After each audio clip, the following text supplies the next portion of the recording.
এমন একটা নসিব দেয়া দুনিয়াদারি করতে মাইছে বুঝেননি। ঢাকা শহর কতবার গেলাম, কতবার আইলাম বাসে করি, আর হাসার ছিল আজ পর্যন্ত কোনো বেডি দেখি না আয়া বইতে।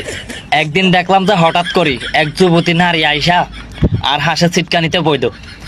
আমি তো একেবারে ডরে ভিতরে ভিতরে লাইফে ফার্স্ট টাইম কোনো বেডি মানুষ আই আর হাসার ছিল বইছে।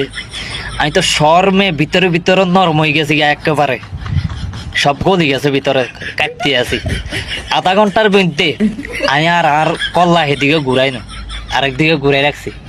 আর মনে মনে ফিলিং চাইতে আছে হেতে আবার এই আমার এই ভদ্রতা দেখি, হ্যাঁ লাস্টে আই আর কয়নি আর অনেক ভদ্র মানুষ, আর নাম্বার একটু দেন, এরকম চিন্তা ভাবনা আছিল।